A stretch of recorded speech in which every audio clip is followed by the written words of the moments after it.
पूर्णमादः पूर्णमिदं पूर्णात् पूर्णमुदच्यते पूर्णस्य पूर्णमादाय पूर्णमेवावशिष्यते। ॐ शान्तिः शान्तिः शान्तिः। शङ्करं शङ्कराचार्यं केशवं बादरायणं सूत्रभाष्यकृतौ वन्दे भगवन्तौ पुनः पुनः। ईश्वरो गुरुरात्मेति मूर्तिभेदविभागिने व्योमवद्व्याप्तदेहाय दक्षिणामूर्तये नमः। सच्चिदानन्दरूपाय विश्वोत्पत्त्यादिहेतवे तापत्रयविनाशाय श्रीकृष्णाय वयं नुमः। सच्चिदानन्दरूपाय गुरवे बुद्धिसाक्षिणे संसारतापदग्धानां शरण्याय नमो नमः। ॐ शान्तिः शान्तिः शान्तिः।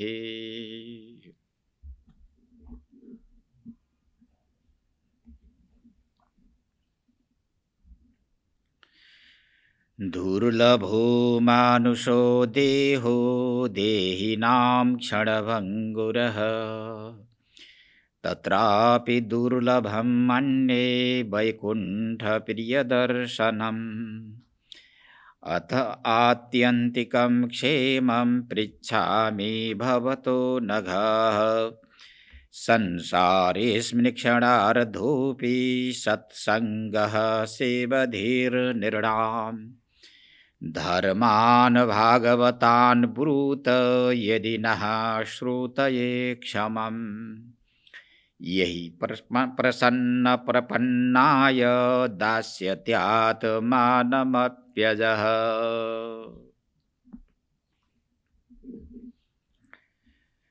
अब स्वाध्यायको सन्दर्भमा श्रीमद् भागवत एकादश स्कन्धका पावन प्रसङ्गहरू अगाडि बढिरहेका छन्। श्रोता र वक्ता अर्थात् गुरु र शिष्यको सम्बन्ध प्रगाढ रूपले अगाडि बढिरहेको छ। वसुदेव र देवकीका प्रश्नको उत्तर दिने क्रममा देवर्षि नारद ऋषभदेवका 9 पुत्र अर्थात् 9वटा सिद्ध छोराहरूको सन्दर्भलाई लिएर जोड्दै अगाडि बढाइरहनु भएको छ। त अर्काथरी गुरु र शिष्यको संयोग पनि हुन गएको छ। त 9 योगेश्वरहरू विरक्त अमलात्मा महापुरुषहरू आचार्यको रूपमा गुरुको रूपमा रहनु भएको छ भने गृहस्थ राजा निमि प्रश्नकर्ताको रूपमा श्रोताको रूपमा रहनु भएको छ। योग्य शिष्य र गुरुका बीचमा भएको जुन शास्त्रको मन्थन छ यो नै एउटा हितकारक अर्थात् सबैको कल्याण गर्ने कल्याणकारक ग्रन्थको रूपमा परिणत हुन्छ। गुरु शिष्य र शास्त्र तीनको संयोगले नै शिष्यका अन्तःकरणमा रहेका वासनाहरू छन् ती वासनाहरू पूर्णतया नाश हुन्छ। जस्तो हामीले लगाएका कपडालाई सफा गर्नु पर्यो भने पानी, साबन र आफ्ना हात यो तीनको संयोगले त्यो कपडा अर्थात् लगाएका कपडाहरू सुकिला हुन्छन्, सफा हुन्छन्। पानीले मात्र पनि त्यो कपडा सुकिलो हुँदैन। लगाएका कपडा यदि मैलिए धुलाले युक्त भए, यदि पानीले मात्र सफा गरिदिने भए, पानीमा लगेर गाडिदियो भने त्यो पानीले सफा गर्दैन। बरु केही समय रह्यो भने त्यसमा छिटाहरू परेर झन मैलो हुन सक्छ। यदि साबुनले मात्रै त्यो लगाएका कपडा अर्थात् च्यादरहरू सफा हुने भए, साबुन सरफ लिएर यदि कपडा माथि राखिदिने हो भने त्यो सफा हुनुपर्ने, त्यो पनि हुँदैन। साबुनले मात्र पनि मैला कपडा सफा हुँदैन। यदि हातले अर्थात् मान्छेको पुरुषार्थले मात्रै ती मैला कपडाहरू सफा हुने भए, पानी बिना साबुन बिना यदि हातले घोट्ने हो भने सफा हुनुपर्ने, अब त्यो पनि देखिएको छ।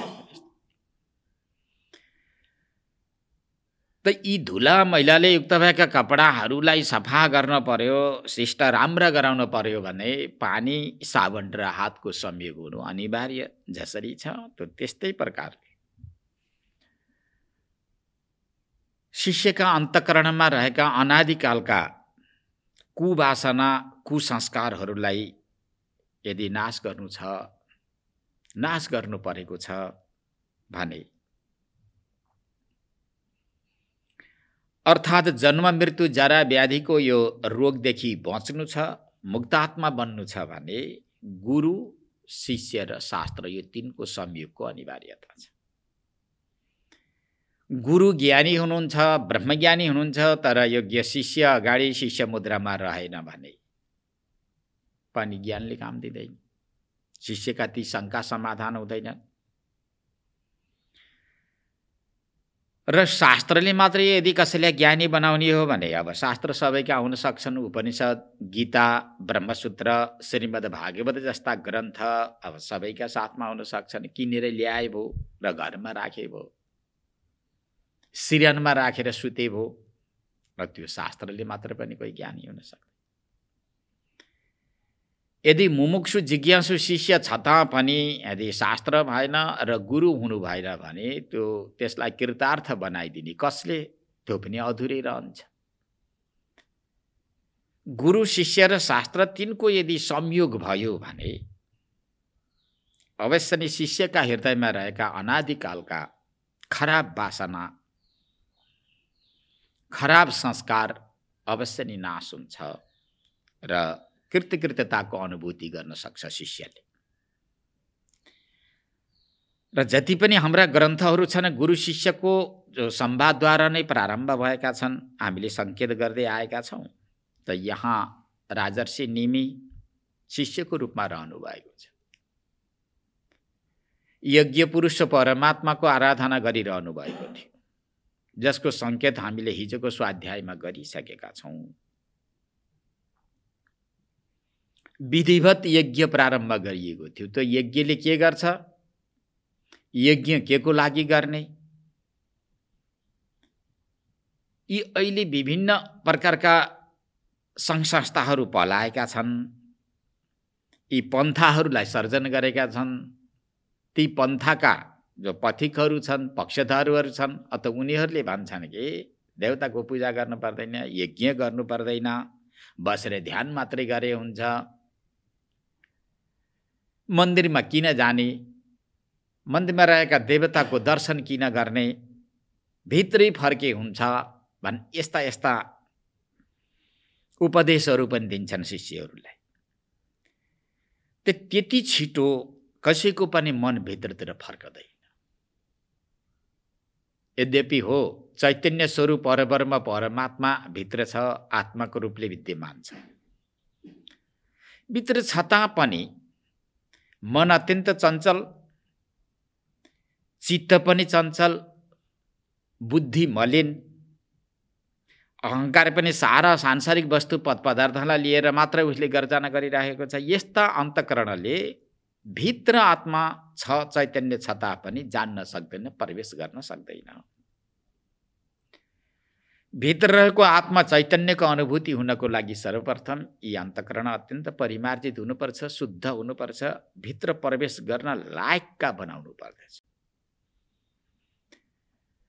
त्यो भित्र प्रवेश गर्न लायकका अन्तःकरणलाई बनाउनको लागि सबैभन्दा ठुलो साधन, विशेष प्रकारको साधन के हो भनेर यहाँ चर्चा परिचर्चा गर्दै गर्दा यज्ञ भनेर बताइएको छ।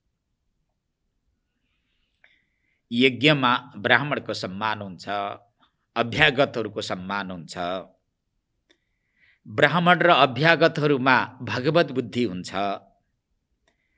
याचकहरूलाई यथेच्छ अन्नदान धन दान गरिन्छ त तिनीहरूको आत्मालाई पनि सन्तुष्टि बनाइन्छ। यथायोग्य हवनीय सामग्रीद्वारा यज्ञ पुरुष भगवानको अर्चना गरिन्छ वा अग्निदेवको सम्मान गरिन्छ, अग्निमा आहुति दिइन्छ। दिएको आहुति आकाशमण्डलमा मेघको रूपमा परिणत हुन्छ। त्यस्तो यज्ञद्वारा तयार भएको मेघमण्डलले शुभवृष्टि गरिदिन्छन्। शुभवृष्टिद्वारा यथायोग्य अन्नको उत्पन्न हुन्छ, शुद्ध पवित्र अन्न उत्पन्न हुन्छ। त त्यो पवित्र अन्नले सबैलाई पवित्र गराउँदछ भनेर, सबैका मन बुद्धि चित्त अहङ्कारलाई पवित्र गराउँछन् भनेर जुन यज्ञ विधिलाई बताइएको छ र यज्ञको लक्ष्यलाई पनि बताइएको छ।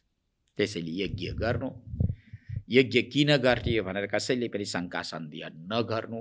अझै घर गृहस्थ आश्रममा जो बसेका छन्, परिवारका साथमा जो बसेका छन्, उल्टा सिधा कर्महरू जुन घरमा बनिरहेका छन्, गरिराखेका छन्, दिनानुदिन भोजन गर्नु परेको छ, दिनानुदिन व्यवहार गर्न परिरहेको छ, सन्ततिहरूलाई शिक्षा दीक्षा दिनु परिराखेको छ, देश विदेश भ्रमण गर्न परिराखेको छ, त्यस्ता व्यक्तिले यज्ञ किन गर्ने, आँखा बन्द गरे पुग्छ मात्र भन्नाले त्यतिले मात्र त्यसको कल्याण हुँदैन। त्यसका मन बुद्धि चित्त अहङ्कार अन्तरात्मातिर अभिमुख हुन सक्दैनन् भन्ने सङ्केत हो। त्यो यज्ञको प्रभावले राजर्षि नेमिले आज यी 9 सिद्ध 9 योगेश्वरहरूको दर्शन प्राप्त गरे। यी अत्यन्त तेजस्वी ओजस्वी, आफ्नो ब्रह्म विद्याद्वारा भित्रको जुन ज्ञानद्वारा नै यिनीहरू अत्यन्त सुशोभित थिए। यसको विषयमा हामीले हिजो प्रस्तुत गरिसकेका छौँ। 9वटा आसनमा राखेर यथायोग्य सम्मान सत्कार स्वागत गरिसकेपछि राजर्षि नेमी अत्यन्त नतमस्तक हुँदै शिष्य मुद्रामा हात जोडेर, हे भगवान, तपाईहरू सबै भगवानका दूत हुनुहुन्छ, भगवानका प्रतिनिधि हुनुहुन्छ। तपाईहरू जस्ता महापुरुष यो धरतीमा भ्रमण नगर्ने हो, पृथ्वीमा ओहोर दोहोर नगर्ने हो भने हामी जस्ता संसारमा डुबेका व्यक्तिको उद्धार र कल्याण कसरी हुन्छ? हामी जस्ता सांसारिक मनुष्यहरूले केवल खान जानेका छौँ, लगाउन जानेका छौँ, अहङ्कार गर्न जानेका छौँ। माने संस्कारमा यस्तै यस्तै भावहरू आएर प्रविष्ट भइराखेका छन्। यी खराब सांसारिक यो वृत्तिको कारणले, संस्कारको कारणले बारम्बार संसारतिर खिचिरहेका हुन्छन्। स्वार्थ के हो, परमार्थ के हो, यो कसैले पनि जान्न सक्दैन। तपाईहरू जस्ता अमलात्मा विमलात्मा यदि संसार यो सृष्टिमा भ्रमण नगरिदिने हो भने कुनै पनि जीवको उद्धार र कल्याण हुने यहाँ सम्भावना देखिँदैन भनेर यसरी भाव प्रकट गर्नु। तपाईहरू साक्षात् मध्यद्विष परब्रह्म परमात्माका प्रतिनिधि हुनुहुन्छ। म सम्मान गर्न चाहन्छु, स्वागत गर्न चाहन्छु भगवान। हुन त मसँग के छ र मेरो स्वागतले के स्वागत पुग्न सक्छ? हजुरहरू स्वयं तृप्त आत्मा हुनुहुन्छ। यस्ता कृतार्थ भएका महापुरुषको मद्वारा अब सम्मान त के हुन सक्छ? त्यही पनि यथायोग्य म सम्मान गर्दछु भनेर सम्मान गरेर दण्डवत प्रणाम गरिसकेपछि पुनः भाग्यको प्रशंसा गर्दै र आफूले गरेका अनुभवहरू प्रस्तुति गर्दै भन्नुहुन्छ, दुर्लभो मानुषो देहो देहिनाम क्षणभङ्गुर तत्रापि दुर्लभम मन्ये वैकुण्ठ प्रिय दर्शनम। हे भगवान, देहिनाम अर्थात् यो सृष्टि छ, यो सृष्टिमा नाना प्रकारका प्राणीहरू छन्, अर्थात् 84 लाख प्राणीहरू छन् भनेर बताइएको। यी 84 लाख प्राणीहरू मध्येमा, जीवहरू मध्येमा मनुष्यको शरीर प्राप्त गर्नु अत्यन्त दुर्लभ भनेर श्रुति स्मृतिहरूले बताएका छन्। अहिलेसम्म मैले यही सुन्दै आएको छु। जति पनि आचार्यहरूबाट प्रवचन सुने र उपदेशहरू सुने, ती प्रत्येक आचार्यहरूले यही प्रशंसा गर्नुभयो कि मनुष्यको शरीर अत्यन्त दुर्लभ छ भनेर। यसरी मनुष्यको शरीरलाई दुर्लभ देखाउँदै मनुष्यका शरीरको ठुलो प्रशंसा गरेको मैले सुन्दै आएको छु। यो कुरा पक्कै रहेछ। दुर्लभ हो मानुषो देहो, यो मनुष्यको शरीर अत्यन्त दुर्लभ भनेर ऋषि मुनि महर्षिहरूले बताएका रहेछ। अब दुर्लभ छ तापनि यसमा एउटा दोष छ। दुर्लभ हो भनेर सबैले बताए, परन्तु एउटा दोष पनि बताएका छन्। त्यस्तो दोष के हो? क्षणभङ्गुरा। त्यो क्षणभङ्गुरताको यसमा दोष छ। त्यो क्षणभङ्गुर भनेको त एक क्षणमा के हुन्छ भन्न सकिँदैन। बहिस्सरसि निश्वासे विश्वासकः प्रवर्तते, बाहिर गएको श्वासभित्र प्रविष्ट हुन्छ हुँदैन, फर्किन्छ कि फर्किँदैन, यो कसलाई थाहा हुन्छ? कसैलाई थाहा छ? बाहिर गएको श्वास सफलपूर्वक कुशलपूर्वक फेरि भित्र प्रवेश गर्छ भनेर यहाँ कसले ठेक्का लिएको छ? कसैले पनि ठेक्का लिएको छ। विश्वासपूर्वक कसले यहाँ सम्झाउन सक्छ? कसले भन्न सक्छ? कसले विश्वास दिलाउन सक्छ? डाक्टरले पनि सक्दैन, अरू कसैले पनि सक्दैन। किनकि यसमा क्षणभङ्गुरताको दोष छ। क्षणभङ्गुर भनेको एक क्षणमा के हुन्छ थाहा छ। एक सेकेन्डपछि के हुन्छ, 5 मिनटपछि के हुन्छ, 10 मिनटपछि के हुन्छ, 15-20 मिनटपछि के हुन्छ, भोलि के हुन्छ, पर्सि के हुन्छ, एक क्षणपछि रहन्छ कि रहँदैन, यसको विषयमा कसैले पनि निर्णय गर्न सक्दैनन्। प्रभुको दया कृपा रह्यो ठिकै छ। बाहिर गएको श्वासभित्र फर्किदिएन भनेदेखि तत्काल लास बन्न सक्छ, सब बन्न सक्छ। त्यसैले दुर्लभ भए तापनि यसमा क्षणभङ्गुरताको दोष छ। जलबिन्दु भने पानीको फोका जस्तो छ। सिसालाई सबैले कच्चा भन्छन्, कमजोर भन्छन्। तो कच्चा अर्थात् कमजोर भएको सिसालाई पनि यदि व्यवस्थित रूपले दराजमा लग्यो, कोठामा लग्यो, व्यवस्थित रूपले राख्न सक्यो भने 100औं वर्ष रहन पनि सक्छ। परन्तु यो शरीरलाई 100औं वर्ष अर्थात् 200-400 वर्ष राख्छु भनेर कसैले कोसिस गरेर सक्छ? सक्दैन। किनकि क्षणभङ्गुर छ। यसको रक्षा गर्छु, हट्टाकट्टा माने यही रूपमा राख्दछु, यही स्वरूपमा मैले राख्दछु भनेर यसलाई जति मेवा मिष्टान्न खुवाए तापनि त्यो मेवा मिष्टान्नको त्यो दुरुपयोग नै हुन्छ, केही समयपछि नष्टै भएर जान्छ। लामो समयसम्म यसलाई राख्न सकिँदैन। त्यही भएर जलबिन्दुवत भनेको छ, पानीको फोका जस्तो। अब मनुष्यको शरीरलाई दुर्लभ बताइयो। त्यो मनुष्यको शरीर प्राप्ति दुर्लभ हो, परन्तु त्योभन्दा पनि दुर्लभ के मैले महसुस गरेको छु भने हे भगवान, वैकुण्ठ प्रिय दर्शनम।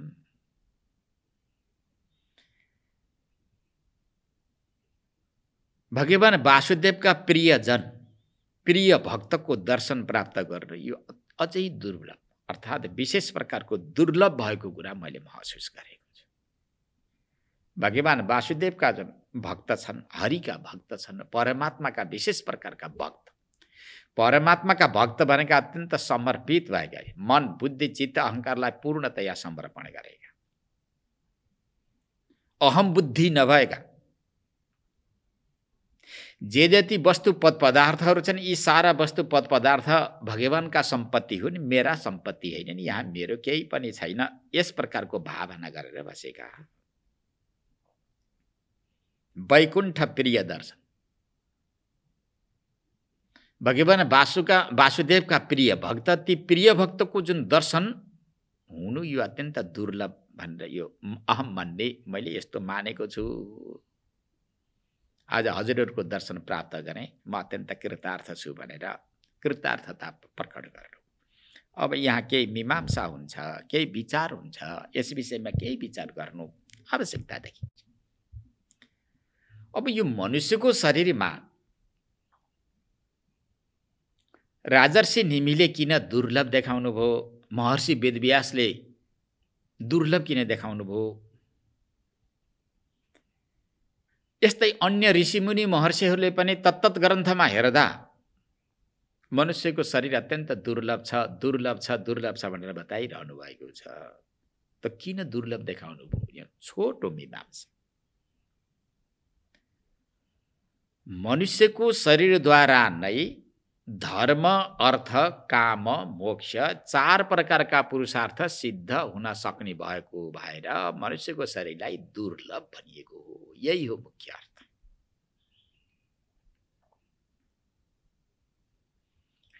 मनुष्यको शरीरद्वारा नै धर्मानुष्ठान सम्पन्न हुन सक्छ, धर्म हुन सक्छ। अब धर्म भनेको के हो त? पहिले पनि चर्चा गरिसकेका छौँ।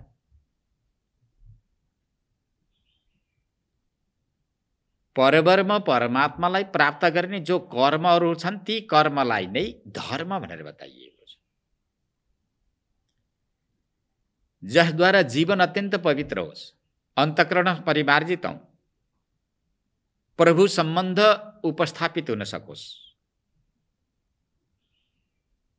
एकले गरेका कर्मले अनन्त जीवहरूले सुखको अनुभूति गर्न सकुन् हो, यस्ता कर्मलाई धार्मिक कर्म भनेर भनिन्छ।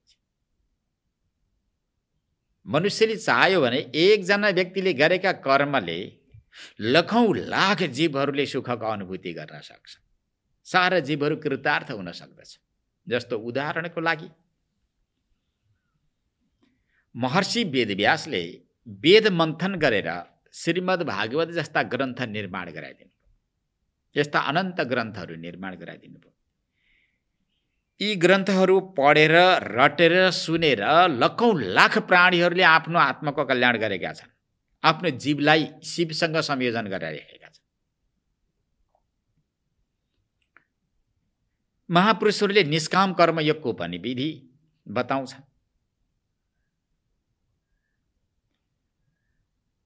अमुक कर्तव्य अर्थात् कर्म कर्तव्य हो, अमुक कर्म अकर्तव्य हो भनेर कर्तव्य र अकर्तव्यको विषयमा पनि ऋषिहरूले नीति निर्देशन गरेका छन्। उनीहरूका नीति निर्देशनलाई स्वीकार गरेर यदि जीवहरू अगाडि बढ्दछन् भने तिनको कल्याण हुन्छ। एक व्यक्तिले चाह्यो भने लखौँ लाख प्राणीहरू अर्थात् जीवहरूको कल्याण गर्न सक्छ, कल्याणकारक कर्महरू गर्न सक्छ। त्यसैले धर्म, दुखीहरूको विषयमा चिन्तन गर्नु, संसारमा लुटपुटिएका जीवहरूको उद्धार र कल्याण कसरी हुन्छ, यिनलाई भक्ति मार्ग, वैराग्य मार्ग, ज्ञान मार्गमा कसरी लगाइदिने, यस विषयमा चिन्तन गरेर उनीहरूले धर्म गरेका हुन्छन्। नास्तिकहरूलाई सर्वप्रथम सकाम कर्ममा ल्याएर संयोजन गराइदिएका हुन्छन्। त्यो सकाम कर्म गर्न हुँदैन भनेर भनिन्छ, फेरि पनि सकाम कर्मको प्रशंसा गरिन्छ। किन? नास्तिकहरूलाई ल्याएर त्यसमा प्रवेश गराउनको लागि सर्वप्रथम सकाम कर्मयोगको वर्णन गरिन्छ, प्रशंसा गरिन्छ। यो पृथ्वीमा भोगिने भोगभन्दा अमुक कर्म गर्यौ भने, यी व्रत उपासना तिमीले गर्न सक्यौ भने स्वर्गमा जान्छौ। स्वर्गमा गइसकेपछि यति ठुलो सुखको अनुभव हुन सक्छ, यति ठुलो सुखको उपभोग गर्न सक्छौ, हामी तिमीलाई बुझाउन सक्दैनौँ। त्यति ठुलो सुख प्राप्त हुन्छ स्वर्गमा भनेर एउटा स्वर्गीय सुखको प्रलोभन देखाएर कर्ममा प्रवृत्त गराइदिन्छ। त्यो स्वर्गीय सुखलाई नै प्रस्तुत गर्नु र बुझाउनु नै त्यो लक्ष्य होइन। त्यो लक्ष्य के हो? तिनीहरूलाई निष्काम कर्ममा प्रवेश गराउनु, निष्काम कर्मयोगको पाठ सिकाउनु नै मुख्य लक्ष्य र उद्देश्य छ। परन्तु अब सिधै गएर निष्काम कर्मयोगमा त्यस्ता नास्तिकहरू प्रवेश गर्न सक्दैनन् र तिनीहरूलाई पहिला सकाम कर्मयोगमा प्रवेश गर्नुपर्छ। सकाम कर्मयोगमा पनि तिनीहरू प्रवेश गर्न सक्दैनन्, तिनीहरूलाई प्रलोभन देखाउनुपर्छ। के को प्रलोभन देखाउने? स्वर्गको प्रलोभन देखाउने। स्वर्गमा कल्प वृक्ष छ, त्यसको नजिकमा बस्न पाइन्छ। कामै धेनु गाई त्यहीँ छन्, अगस्त वृक्ष त्यहीँ छन्, अमृत छ जसलाई पान गरिसकेपछि कहिल्यै पनि बुढो हुन पर्दैन, दारी जुगा आउँदैन, चस्मा लगाउनु पर्दैन, इन्द्रियमा कुनै प्रकारका विकलता आउँदैन। यी विभिन्न प्रकारका स्वर्गीय सुखको जुन वर्णन गरेको छ यो सुनाइसकेपछि त्यो सुख अर्थात् त्यो सुख प्राप्ति उद्देश्यले यो ऊ व्यक्ति सकाम कर्मयोगमा प्रवेश गर्दछ। सकाम कर्मयोगमा प्रवेश गर्दै गर्दै गइसकेपछि अन्तिममा गएर बाबु त्यो पनि शाश्वत होइन, त्यो पनि चिर शान्ति रूपमा रहन सक्दैन। अब तिमी निष्काम कर्मयोगमा प्रवेश गर्नुपर्छ भनेर निष्काम कर्मयोगमा प्रवेश गराउनको लागि सकाम कर्मयोगको उपदेश गर्छन्। त्यसले पनि उनको उपकार गरेको हुन्छ। त तिनीहरू निष्काम कर्मयोगमा प्रवेश गर्छन्। निष्काम कर्मयोगमा प्रवेश गरिसकेपछि चित्त शुद्धि हुन्छ र ब्रह्मको उपदेश अर्थात् भक्ति, ज्ञान, वैराग्यको उपदेश गरेर उपकार गर्न सक्छ।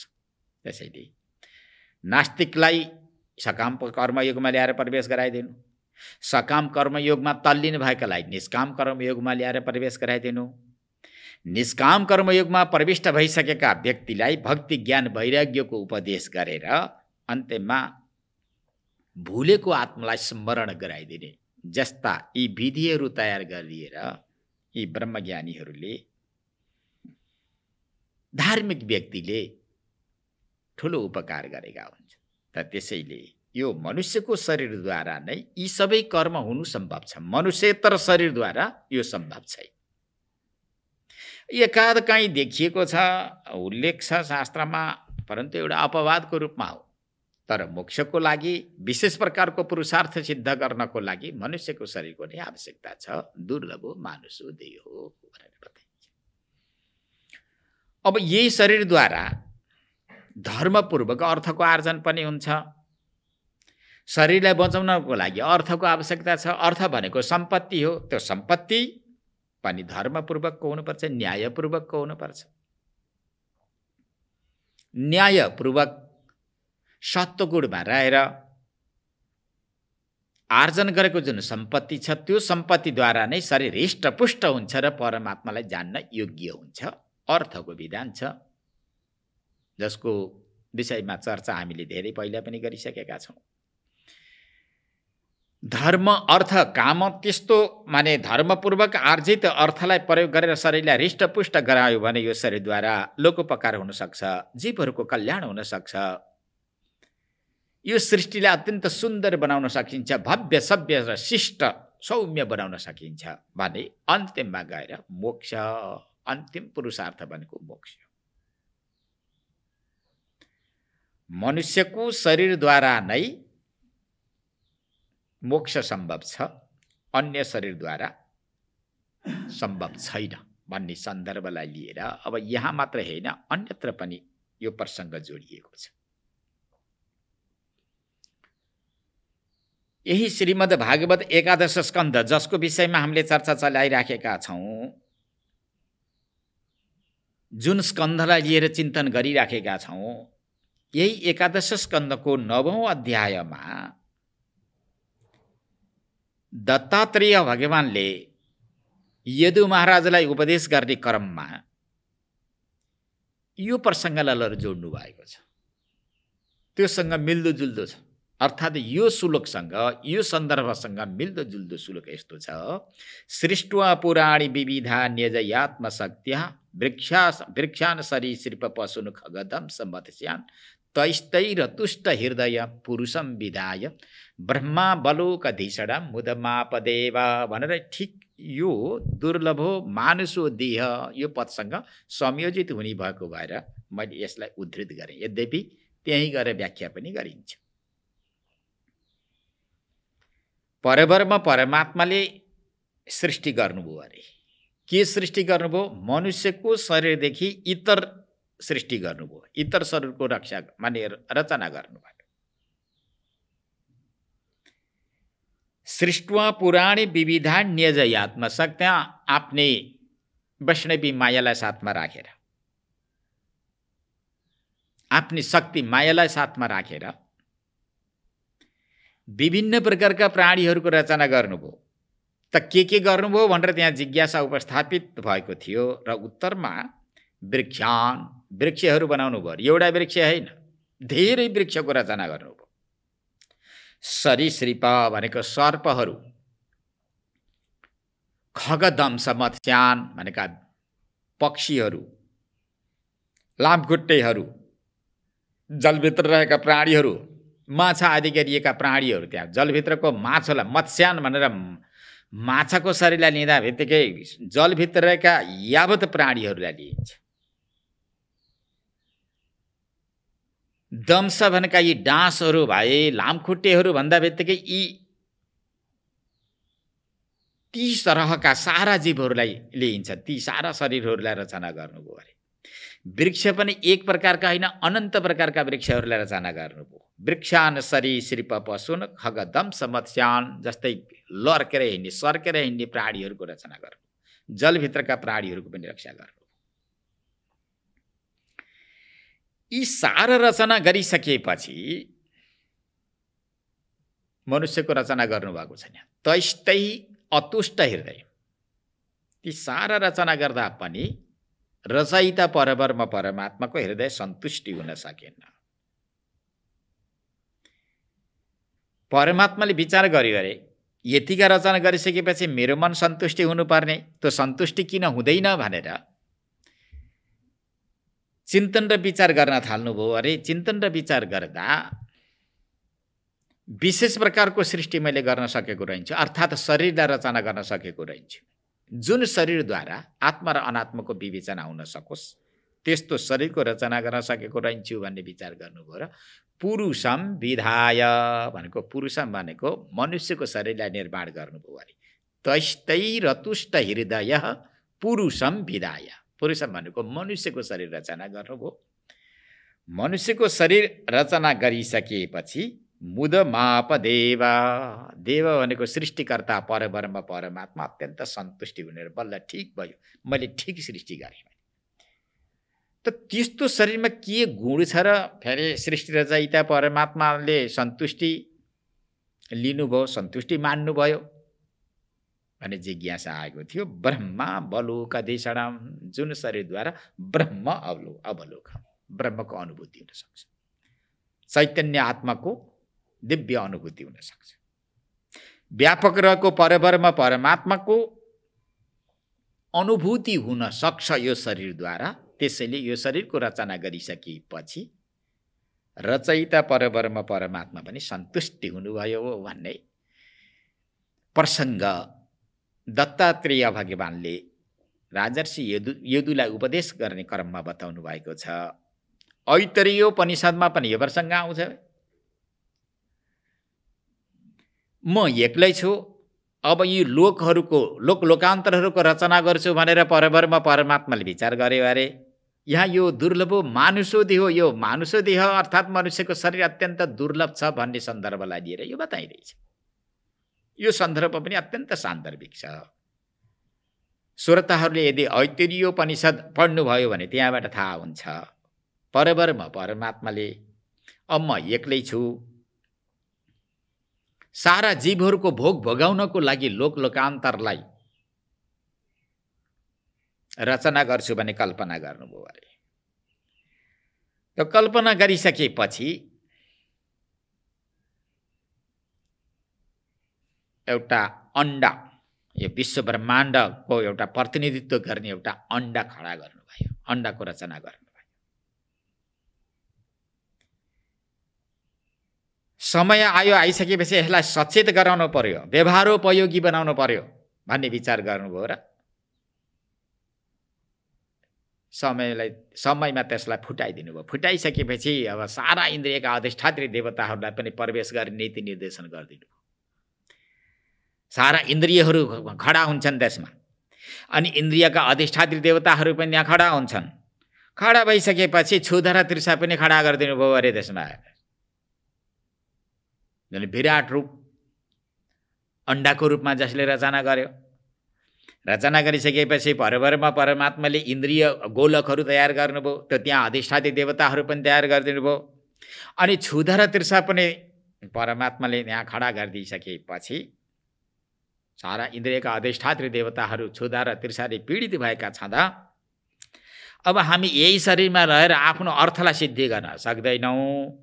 योग्य शरीर अरू अन्य शरीरको आवश्यकता छ। अन्य शरीर तयार गरिदिनुहोस् हे परमात्मा भनेर हामी भगवानको स्तुति र प्रार्थना गरिसकेपछि भगवानले सर्वप्रथम ती सारा इन्द्रियाधिष्ठात्री देवताहरूलाई सन्तुष्टि बनाउनको लागि सर्वप्रथम गाईको शरीरलाई रचना गरेर ल्याउनु भयो अरे। ताभ्यो गामानयत, त्यो तिनका अगाडि गाई ल्याएर राखिदिनु भयो। ल अब गाईको शरीरमा प्रवेश गरेर तिमीहरूले आफ्नो क्षुधा र तृषालाई तिमीले तृप्ति गर। इन्द्रियका विषयहरूको माने उपभोग गरेर इन्द्रियहरूलाई तृप्ति गराऊ भनेर यसरी परमात्माले भनिसकेपछि ती सारा इन्द्रियाधिष्ठात्री देवताहरूले न, यो शरीर उचित छैन, न अलम, यस्ता जुन शरीरद्वारा हामीले विषयको उपभोग गर्न सक्दैनौँ, हाम्रो लागि यो योग्य छैन, पर्याप्त छैन हाम्रो लागि भनेर। अनि त्यसपछि अब यो गाई जस्तो उच्च कोटिको प्राणी, जस्तै यी पशु पक्षीहरू मध्येमा उच्च कोटिको र अत्यन्त पवित्र पशु भनेको गाई हो। अब यो पवित्र पशुलाई रचना गरेर यिनका अगाडि राखिदिँदा यिनीहरू भित्र प्रवेशै गर्न चाहँदैनन्। यो शरीरद्वारा हामीले पर्याप्त विषयको उपभोग गर्न सक्दैनौँ भनेर भित्र प्रवेश गर्न चाहँदैनन्। अब के गरौँ भनेर फेरि परमात्माले चिन्तन गर्यो अरे। चिन्तन गरेको परमात्माले अश्व भनेको घोडाको शरीर रचना गरेर ल्याएर अगाडि राखिदियो। यो शरीरमा प्रवेश गर, अत्यन्त राम्रो छ शरीर। त्यसपछि देवताहरूले अब त्यसलाई पनि स्वीकार गर्न सक्दैन। न अलम, न यस्तो शरीरबाट पनि हामीले विषयको उपभोग गर्न सक्दैनौँ भाइ। हामीले क्षुधा र तृषालाई तृप्ति गर्न सक्दैनौँ, यो पनि हाम्रो लागि पर्याप्त छैन भन्ने विचार। यो पर्याप्त छैन, अनुकूल छैन हाम्रो लागि भनेर उनीहरूले भनिसकेपछि अन्तिममा अब यिनीहरू त उपलक्षण मात्रै हुन्। यस्तै अनन्त शरीरहरू रचना गर्दै विधाताले उनको शरीरमा माने उनका नजिकमा ल्याएर राखिदिन्छन्।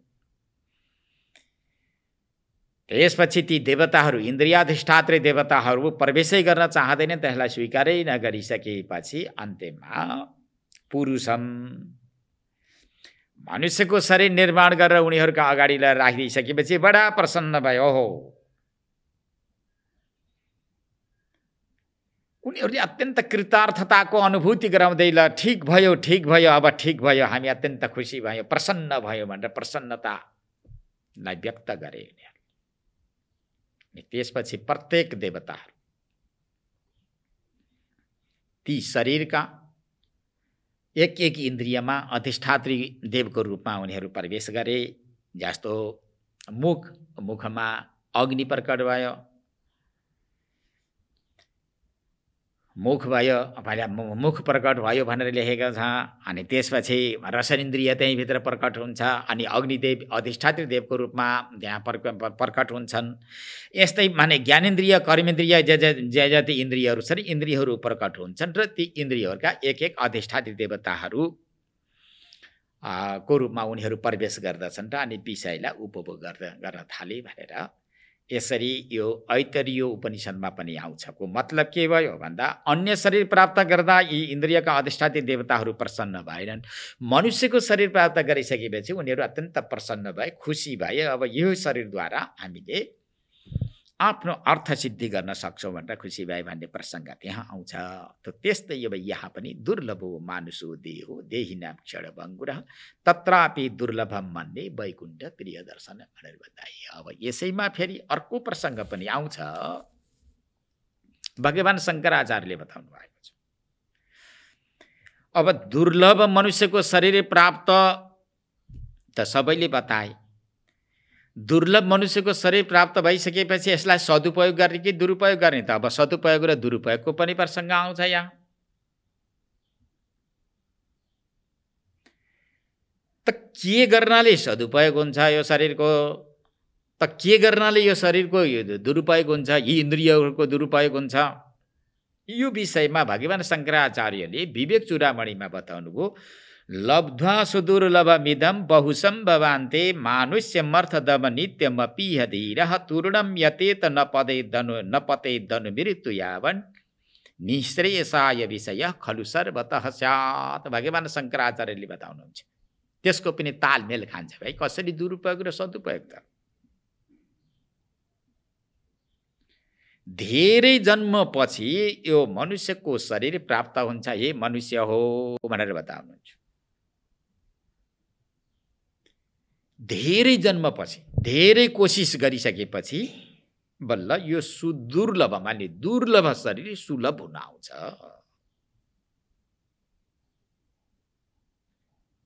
धेरै जन्मपछि प्राप्त हुन्छ भनेर बताउनुहुन्छ। त यो मनुष्यको शरीरलाई यसरी दुर्लभ भगवान शङ्कराचार्यले किन बताउनु भयो भन्दाखेरि अर्थदम, यो अर्थ दिनेवाला छ। त्यो अर्थ के, यथार्थ अर्थ के? यथार्थ अर्थ भनेको यो शरीरद्वारा नै चैतन्य स्वरूप परब्रह्म परमात्मालाई प्राप्त गर्न सकिन्छ। यस्तो शरीर प्राप्त गरिसकेपछि पनि यदि यसको सदुपयोग गर्न चाहँदैन व्यक्तिले, अन्य पशु पक्षी कीट पतङ्गहरूले जसरी विषयको उपभोग गर्दछन् त्यो त्यस्तै विषयको उपभोग गरेर नै यो शरीरको दुरुपयोग गरिदियो भने त्योभन्दा ठुलो धिक्कार केही पनि हुन सक्दैन। मानुष्य मर्थदम नित्यमपि यदैर, अनित्य त छँदैछ। अनित्य भए तापनि यो के छ? अर्थद छ, अर्थ प्रदान गर्नेवाला छ। अर्थ भनेको के हो? व्यापक रहेको चैतन्य परब्रह्म परमात्मालाई प्राप्त गर्नु हो, जसलाई प्राप्त गरिसकेपछि जन्म मृत्यु जरा व्याधिका यी रोग जति पूर्णतया सन्चो भएर जाऊ, निको भएर जाऊ, फेरि फस्न नपरोस्। यस्तो शरीर प्राप्त गरिसकेपछि के गर्ने सङ्केत गर्नुहुन्छ, उपदेश गर्नुहुन्छ भगवान शङ्कराचार्य? तुरुणम यतेत नपदेत अनुपदेत। जबसम्म यो शरीर लड्दैन, यसको आयु समाप्ति हुँदैन, मृत्युको मुखमा जाँदैन, काल कबलित हुँदैन, त्यो तबसम्म नै तुरुणम यतेत नपदेत अनुमृत्यु, कल्याणको लागि अर्थात् मोक्षको लागि, ज्ञान प्राप्तिको लागि प्रयत्न गरोस्। यदि कालले आएर झम्टिहाल्यो, वृद्धत्वले यदि बाण हानिहाल्यो भने नि गाह्रो छ है, मर्नै पर्दैन। यदि वृद्धत्वले आएर बाण हान्यो, शरीर शिथिल भएर गयो र शरीरमा रहेका इन्द्रियहरू पनि शिथिल भएर गए भने यसले त्यस्तो विशेष प्रकारको पुरुषार्थलाई हासिल गर्न सक्दैन। निःश्रेयसाय भन्छ कल्याणको लागि आजै लाग भाइ, अहिले लाग, भर्खरै लाग, भोलि पर्सि के हो थाहा छैन, भोलिसम्म शरीर रहन्छ कि रहँदैन थाहा छैन। यदि मृत्युले बाण हानिहाल्यो भने के गर्न सक्छौ? वृद्धत्वले बाण हानिहाल्यो भनेदेखि तिमीले के पुरुषार्थ, के परिश्रम गर्न सक्छौ? सक्दैन। आजैदेखि गर, म बुढो भएपछि गर्ने, वेदान्त अलि वृद्ध भएपछि श्रवण गर्ने, तीर्थव्रत दान पुण्य अलि बुढो भएपछि गर्ने भने यस प्रकारको भाका नराख। यसरी भाका राख्यौ भने भोलिआन तिमी बुढो हुन्जेरी रहन्छ कि रहँदैन के थाहा हुन्छ? थाहा नै हुँदैन। केही निश्चित छ? 80, 90, 100 वर्षसम्म बाध्दछौ तिमी भनेर केही कसैले लेखेर दिएको छ? कसैले लेखेर दिएको छैन। शङ्कराचार्य भन्नुहुन्छ तुरुणम यतेत, ए भाइ कल्याणको लागि तुरुणम भनेको तत्काल, छिटो, भर्खरै, अहिले, आजदेखि नै तिमीले सुरु गर्यो, भोलि पर्सि के हुन्छ भन्न सकिँदैन।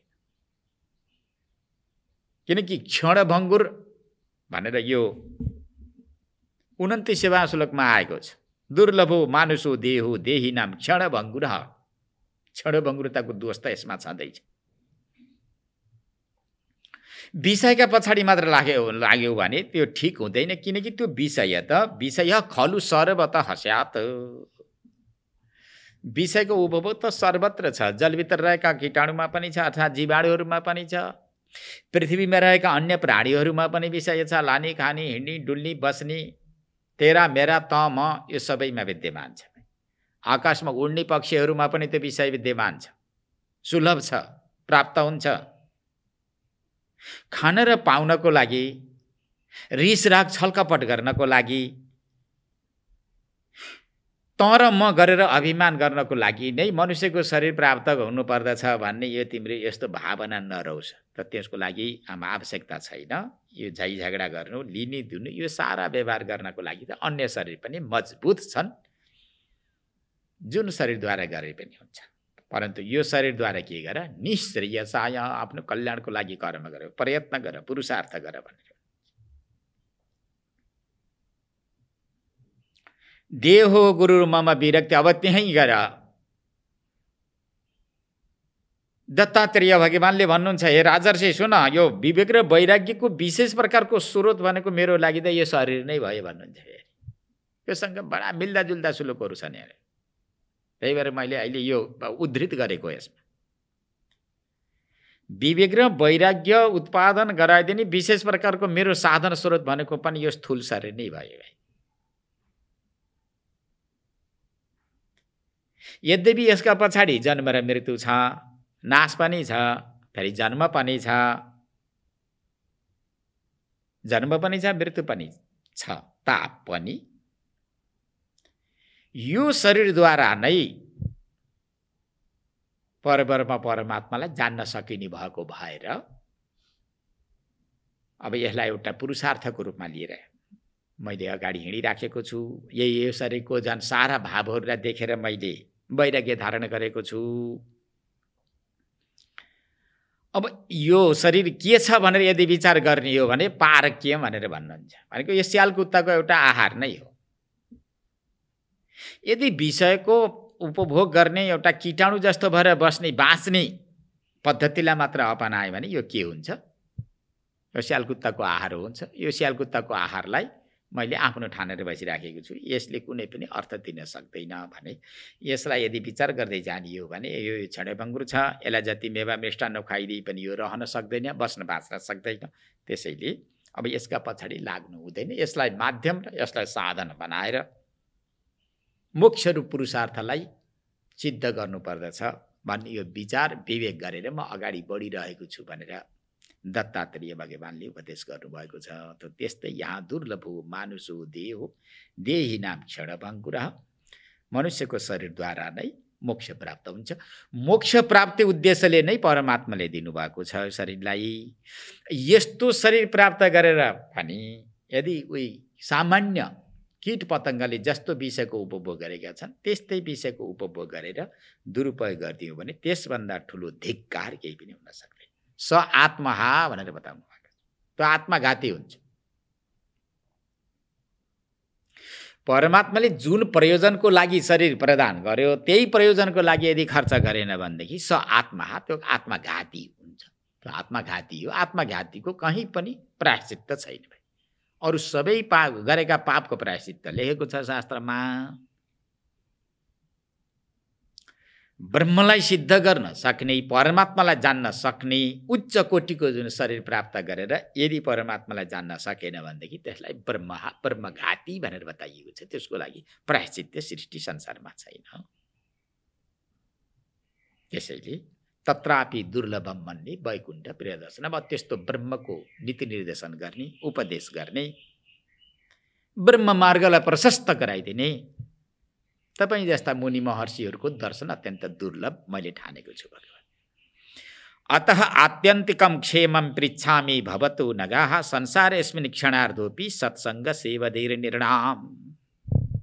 आफ्ना अनुभूतिहरू प्रस्तुत गर्दै, गुरुलाई टक्राउँदै, भेटीको रूपमा समर्पण गर्दै राजर्षि निमि प्रस्तुत गर्नुहुन्छ भगवान। अतः आत्यन्तिकम क्षेमम पृच्छामि भवतु अनग।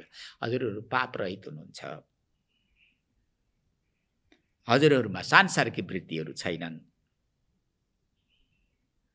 लोकोपकारको लागि नै हजुरहरू भ्रमण गर्नुभएको छ। तपाईहरू जस्ता ब्रह्मज्ञानी यदि यो सृष्टिमा भ्रमण नगर्ने हो भने हामी जस्ता व्यक्तिको के गति हुन्छ? कहाँ जाने? कसले त्राण दिन्छ भगवान? अब मेरा मनमा आएको एउटा जिज्ञासा छ। अतः आत्यन्तिकम क्षेमम, मनुष्यको आत्यन्तिक कल्याण कसरी हुन्छ यो उपदेश गर्नुहोस्। क्षेम भनेको कल्याण। अतः आत्यन्तिकम क्षेमम, आत्यन्तिक कल्याण। क्षुधा र तृषाले युक्त भएको व्यक्तिलाई अन्न मिल्यो र पानी मिल्यो भने एकछिनको लागि कल्याण त होला, तर के हो त्यो क्षणिक कल्याण हो। यो आत्यन्तिक कल्याण हुन सक्दैन भाइ। भोक लागेको व्यक्तिले आज अन्न खायो फेरि भोक लाग्छ। त्रिखालु व्यक्तिले पानी पियो एकछिनको लागि तृप्ति हुन्छ, फेरि प्यास लाग्छ। संसारमा यस्ता वस्तुहरूको रचना भएको छैन कि जुन वस्तु एकपटक उपभोग गरिसकेपछि फेरि हेर्न मन नलागोस्, त्यो हुँदैन। बारम्बार अभाव खड्किरहेको हुन्छ। त्यस्तो मलाई चाहिएन।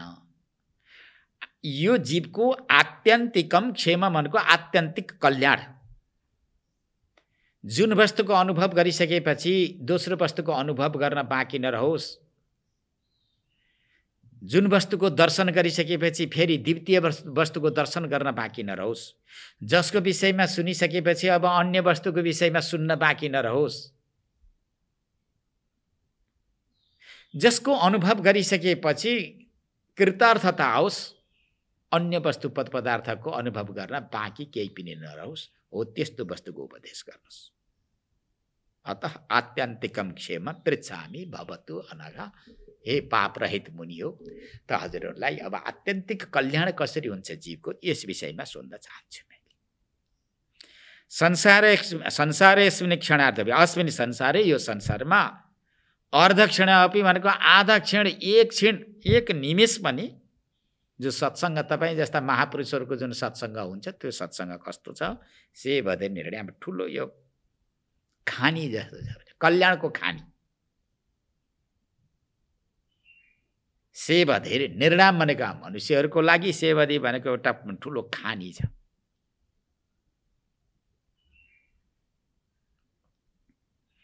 त त्यसैले एक क्षण आधा क्षण पनि महापुरुषको जुन सङ्गत प्राप्त भयो भने कहाँबाट कहाँ पुगेको हुन्छ जीव थाहा हुँदैन, भन्न सकिँदैन। एकै क्षणमा पनि उसको ठुलो कल्याण भएको हुन्छ। दृष्टान्तहरू धेरै धेरै छन्। अब अन्य दृष्टान्ततिर नजाउँ।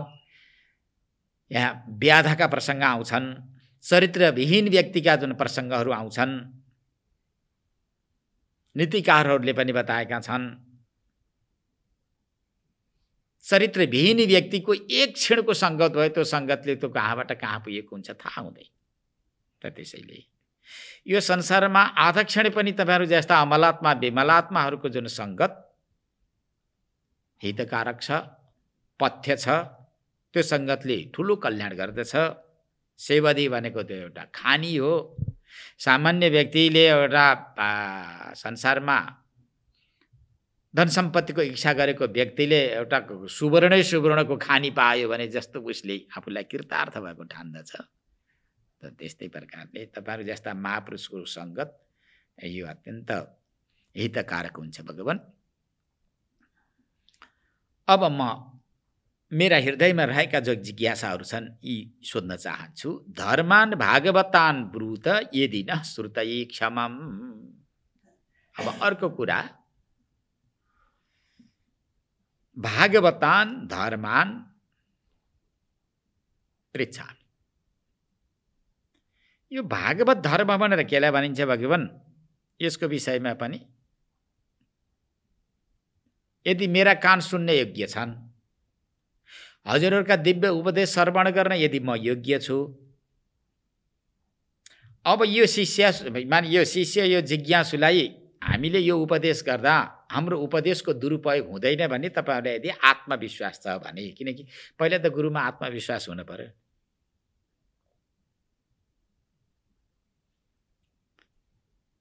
श्रुतये, यदि हजुरका यी दिव्य उपदेशहरू श्रवण गर्न म योग्य छु, मेरो हृदय योग्य छ भने भागवत धर्मको उपदेश गर्नुहोस्। जुन धर्मद्वारा प्रसन्न भएको परब्रह्म परमात्माले यही प्रसन्न अजह प्रपन्नाय आत्मनम दास्यति। जुन धर्मद्वारा, जुन कर्म र अनुष्ठानद्वारा प्रसन्न भएको अजह भनेको परब्रह्म परमात्माले, प्रपन्नाय भनेको शरणमा आएका जो भक्तहरू छन्, मुमुक्षुहरू छन्, त्यस्ता मुमुक्षुहरूलाई, त्यस्ता भक्तहरूलाई आत्मनमको आफै नै वरदान गर्नुहुन्छ। यस्तो सुनिएको छ, भागवत धर्ममा जो रहन सकेको छ, यो धर्मलाई जसले जुन परिपालन गर्न सकेको छ, त्यस्ता व्यक्तिलाई त्यो धर्मद्वारा प्रसन्न भएको परब्रह्म परमात्माले, अज स्वरूप भगवानले आफ्नो शरणमा आएको भक्तलाई आफूलाई नै समर्पण गरेको हुन्छ। अरू के दिने भन्दा भगवान जस्तो को छ भन्दा भगवान नै छ।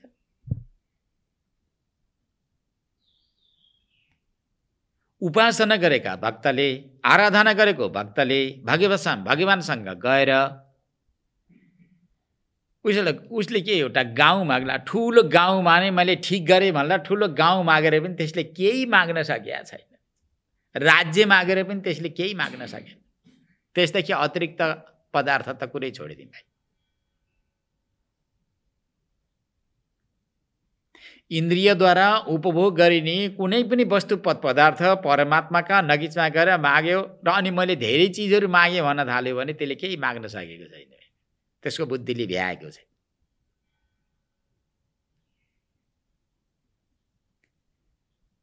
त माग्ने व्यक्तिले पूर्णतया मागेको अनुभव कहिले हुन्छ भन्दाखेरि जुन दिन हे भगवान तपाईलाई जान्न सकौँ, तपाईको अलौकिक रूपको मैले अनुभूति गर्न सकौँ, तपाईलाई हृदयले स्वीकार गर्न सकौँ भनेर यदि परमात्मालाई नै स्वीकार गर्न सक्यो, चैतन्य स्वरूप परमात्मालाई नै स्वीकार गर्न सक्यो भने त्यसले सबै माग्यो। अब कि माग्न बाँकी केही पनि रहँदैन।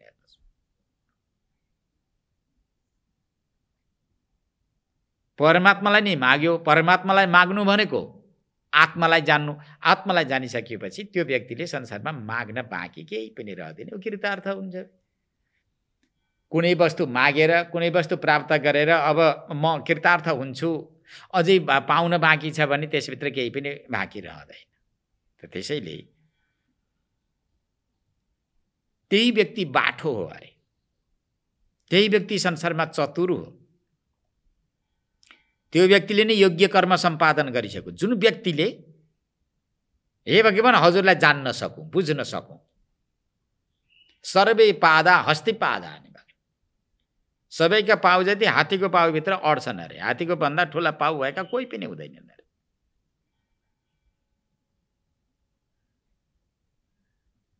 बटबीज भनेर भनिन्छ। जस्तो कुनै व्यक्तिले यो बरको वृक्ष तिमीले हातमा ल्याऊ भनेर भन्यो भने वृक्ष नै त्यो अब जरोदेखि लिएर टुप्पोसम्म उठाउन कसैले पनि सक्दैन। यदि त्यो बट वृक्ष सानो बीजलाई हातमा पक्रियो भने, बरको सानो बीजलाई वा पिपलको सानो बीजलाई हातमा पक्रियो भने आमूल त्यो वृक्षलाई हातमा पक्रियो कि पक्रेन? आमूल पक्रियो। हो त्यस्तै संसारका कुनै पनि वस्तु पदार्थहरू जानेर जानिँदैनन् भाइ। श्वेतकेतुले यही न उपदेश गरेका छन्, बाबु यस्तो विद्या शिक्षा तिमीले पढ्यौ कि पढेनौ? गुरुकुलमा बसेर, गुरु सन्निकटमा बसेर एक वस्तुलाई जानिसकेपछि सारा वस्तुलाई जानियोस्, केही पनि जान्न बाँकी नरहोस्। एकेन मृत्पिण्डेन सर्वम मृण्मयम भवति। जसरी एउटा माटाको डल्लो जानियो भने त्यो माटोद्वारा निर्माण भएका लखौँ लाख घडाको जसरी ज्ञान हुन्छ, बोध हुन्छ, फलामको एउटा टुक्रा हातमा लियो भने फलामद्वारा निर्मित लखौँ लाख पात्रहरूको जसरी ज्ञान हुन्छ, त त्यस्तै प्रकारले गुरुकुलमा बसेर, गुरु सान्निध्यतामा बसेर एक शब्द जानिसकेपछि, एउटा वस्तुलाई बुझिसकेपछि सारा विश्व ब्रह्माण्डका शब्द र वस्तुलाई जुन बुझिन्, यस्तो शिक्षा विद्यालय ग्रहण गर्यौ कि गरेनौ, सिक्यौ कि सिकेनौ, पढ्यौ कि पढेनौ, रट्यौ कि रटेनौ, कण्ठस्थ गर्यौ कि गरेनौ भनेर यहाँ विधिवत पिताजीले प्रश्न गरिसकेपछि गुरु कहाँ बसे, गुरुकुलमा बसेको हुँ, गुरुले शिक्षा दीक्षा पढाइसक्नु भएको छ, सारा शिक्षा दीक्षालाई स्वीकार गरेर म ज्ञानी ब्रह्मज्ञानी भएको छु भनेर आफ्नो पिताश्रीलाई प्रणाम नगरिकन बसेका श्वेतकेतुलाई उपदेश गरिसकेपछि एउटा शब्द प्रयोग गर्दा बित्तिकै अनि उनी आसनबाट तल गिर्छन्। अब यस्तो त गुरुजीले पढाउनु भएको छैन, हजुरले नै उपदेश गर्नुहोस् भनेर। यी सबै उपनिषदका प्रसङ्गहरू। अनि उनका पिताश्रीले नै उपदेश गर्दै गर्छन्, बाबु जसरी एउटा माटाको ढिक्को, माटाको डल्लो हातमा लियो भने त्योद्वारा निर्माण गरिएका सारा घडाको ज्ञान जसरी हुन सक्छ, त्यो त्यस्तै प्रकारले एक परमात्मालाई जान्यो भने सारा विश्व ब्रह्माण्डमा रहेका पदार्थहरूलाई जान्न सकिन्छ, सम्भव हुन्छ। परमात्मालाई जान्नेनौ, परमात्माका दिव्य रूपको अनुभूति गर्न सकेनौ, भौतिक वस्तु पद पदार्थलाई प्रत्येक अलग अलग गरेर मैले ज्ञान गर्छु भन्न थाल्यो भने त्यसले ज्ञान गर्न सक्छ। के छ कति भेद छ? वृक्षमा भेद छ, जीवमा अनन्त भेद छ। संसारमा अनन्त भेदहरू छन्। एउटा वस्तुलाई जानेर ती भेदी वस्तुलाई जान्न उसले कहिल्यै पनि सक्दैन। एक परमात्मालाई जान्यो भने सबैले जान्न सक्छ। अनि यसरी आफ्नो पुत्र श्वेतकेतुलाई पिताश्रीले बुझाएको प्रसङ्ग आए चाहिँ यही प्रसन्न प्रपन्नाय दास्यत्यात् मानमप्यजः, जुन धर्मद्वारा प्रसन्न भएका परब्रह्म परमात्माले उपासकलाई के दिन्छ भन्दाखेरि अरू दिँदैन, ऊ आफैलाई नै दिन्छ। यदि भगवान्लाई नै पायो, परमात्मालाई नै पायो भने अब जीव कृतार्थ हुन्छ हुँदैन, बल्ल कृतार्थ हुन्छ, नभए कृतार्थ हुँदैन। जस्तो सानो बच्चा रोइरहेको हुन्छ, त्यसले केही खोजेर रोइरहेको छ, त्यसको वेदना त्यसको व्यथा नबुझ्ने आमाले उसले खोजेको छ एक चिज, उसले नखोजेका अनन्त हजारौँ चिजहरू लिएर उसको अगाडि राख्दै पनि त्यो तृप्ति हुन्छ हुँदैन, त्यसको रुदन बन्द हुन्छ हुँदैन, त्यसको रोदन बन्द हुँदैन। उसले खोजेको छ एक चिज, आमाले लिएर अन्य पदार्थहरू उसले नखोजेका चिजहरू लिएर राख्दैछ, कसरी तृप्ति हुन्छ? तृप्ति हुन सक्छ। त्यस्तै यो संसारमा जीवले एउटा त्यस्तो वस्तु खोजिराखेको छ, एकदमै खोजिराखेको छ, जुन वस्तुको अनुभव गरिसकेपछि अनुभव गर्न कुनै पनि बाँकी नहोस् र कृतार्थता आओस्, त्यस्तो वस्तु खोजिराखेको छ जीवले। नखोजेको होइन, तर खोज्ने तरिका भए। मुख्य जीवले के खोजेको? मुख्य जीवले खोजेको सुख, अरू खोजेको होइन। एकदमै सुख खोजेको, आनन्द खोजेको, आराम खोजिराखेको छ, कृतार्थता खोजिराखेको छ। त त्यस्तो सुख त्यस्तो कृतार्थता कहाँ गएर खोजेको छ भने जहाँ खोज्नु पर्ने हो त्यहाँ खोजेको छैन। खोज्नु पर्थ्यो हृदयभित्र,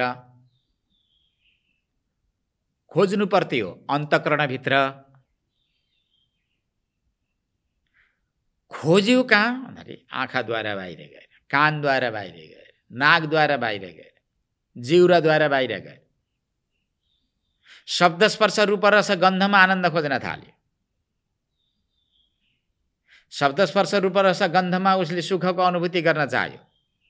खोजेको त सुख स्वरूप। संसारमा त सुख स्वरूप त एउटा मात्रै छ, एकदेखि अतिरिक्त कोही पनि यहाँ सुख स्वरूप छैन।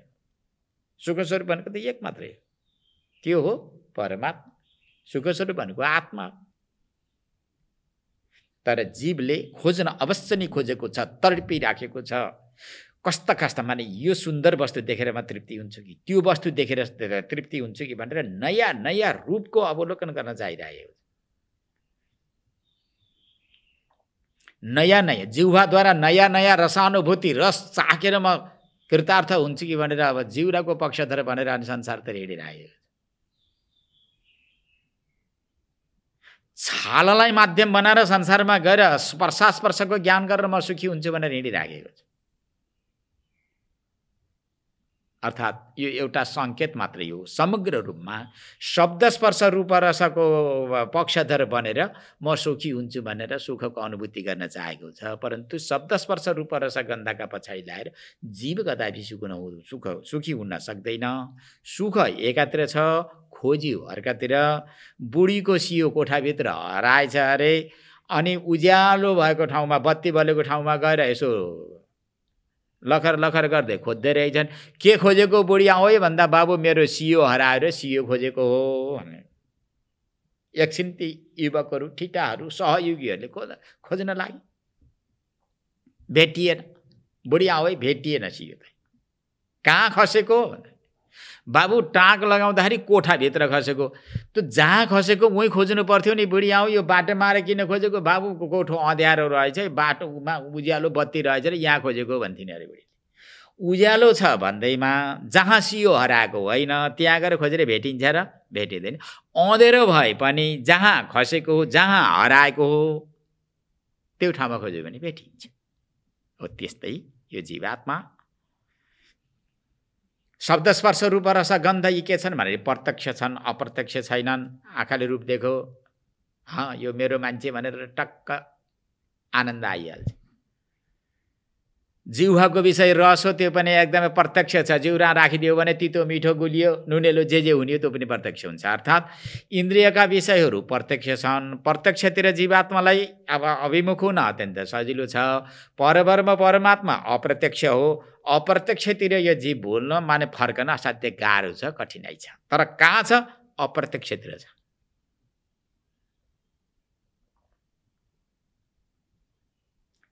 प्रत्यक्ष रूपमा खडा भएका विषयमा परमात्मा छैन। जो अप्रत्यक्ष छ, देखिँदैन, अहिलेसम्म अनुभूतिको विषय बनेको छैन, हो त्यहाँभित्र छ। अप्रत्यक्ष भए तापनि त्यहीँ गएर खोज्नुपर्छ।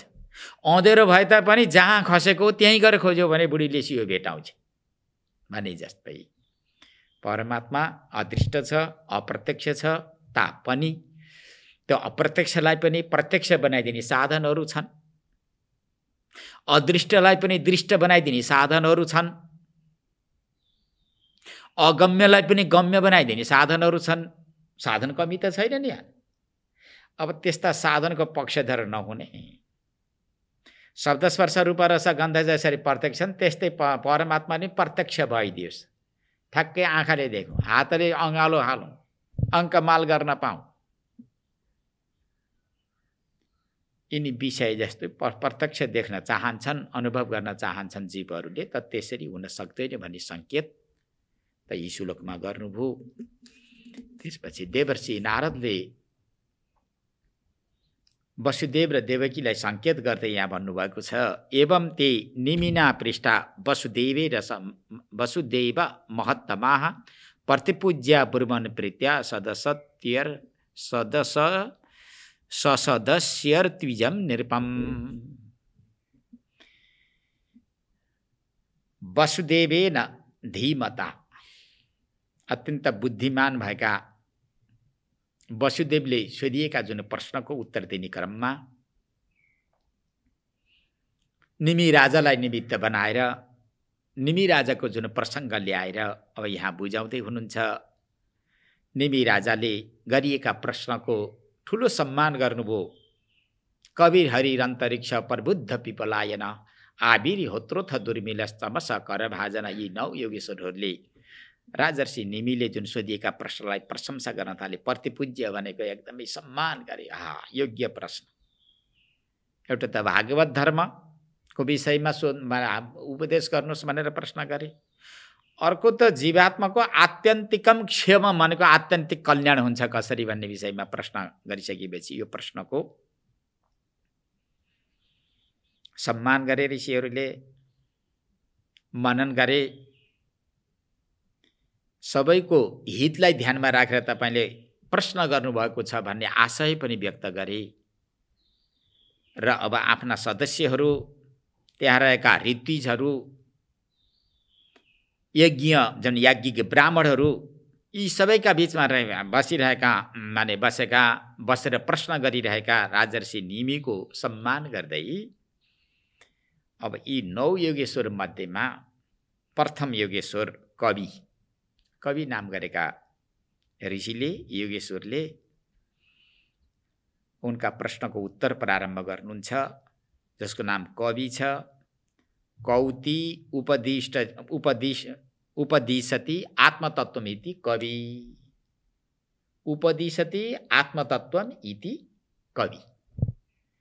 जसले आत्मतत्त्वको उपदेश गर्दछ, उपदेश गर्नमा अत्यन्त चतुर र दक्ष छ, योग्य छ, त्यस्ता ऋषिको नाम कवि हो। कवि भन्ने विद्वानको नाम हो। र प्रथम कवि नाम गरेका मुनिले अब राजर्षि निमिका प्रश्नको उत्तर प्रारम्भ गर्नुहुन्छ।